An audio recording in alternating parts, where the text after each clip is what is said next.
What I am going to present you in this course is mostly based on the science of positive psychology. And that is why we'll start with the question, what is positive psychology? The definition is that it is a science that revisits the average person with an interest in finding out what works, what is right, and what is improving.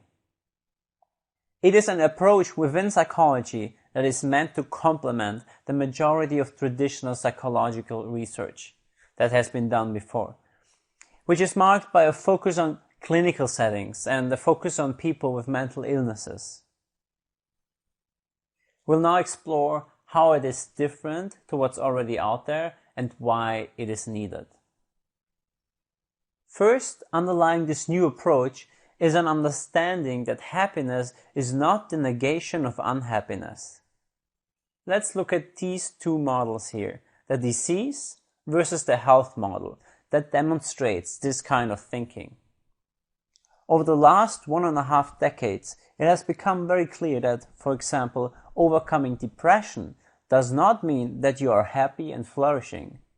It takes a different skill set, so to say, to go from -5 to 0, then from 0 to, let's say, +7. The area from -10 to 0 is only half of the story. If we neglect the area from 0 to +10, then we are missing out on much of what makes life most worth living. Positive psychology operates within this health model. It focuses on people's strengths instead of their weaknesses. It focuses on building what is good instead of only overcoming deficiencies. And it tries to find ways to be happier instead of always running away from unhappiness. Please notice that positive psychology does not deny that it's important to study depression and so on. It seeks to complement the focus of traditional psychology. Anger and sadness are important, and there are times in life when we feel unhappy, and that's okay and good.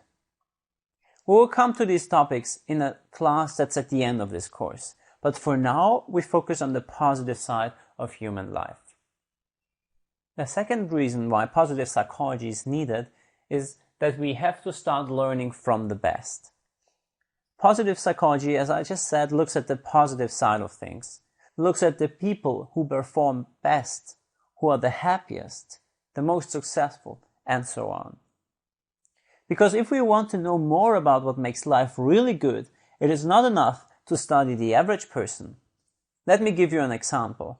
Marty Seligman, he is one of the pioneers of positive psychology and often referred to as the founding father. Started off his research career studying helplessness. Helplessness is a feeling that we are not in control of what is happening to us, and it's highly correlated with depression. If you feel helpless, if you feel like you can't do anything to improve your life, or that you're just a slave to your circumstances, that's unfortunately a pretty good indicator that you're tending towards depression. So far, so bad. But it turns out that there's a group of people who do not give up, who do not become helpless, even though they are not in control of a situation. There's a group of people who never give up and who won't become depressed, no matter what you do to them. Positive psychology is about studying this group of people, the ones who are doing really well. And then it tries to find out what they do differently and how we all can learn from them. Positive psychology is ultimately concerned with helping people to become the best they are able to become. The third reason is that we need empirical evidence to understand what really works.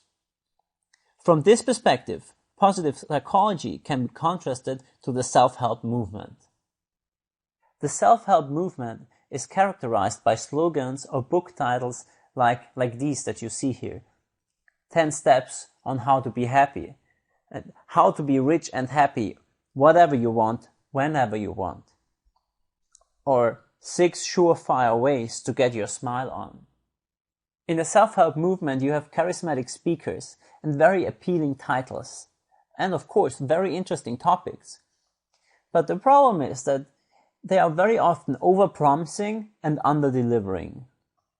There is no research to question and to prove if it's really working or not. On the other hand, you have academia. It's very rigorous, and you will see these kind of research titles in the references that I provide throughout the course. They are not part of your regular learning experience, but I included them for two reasons.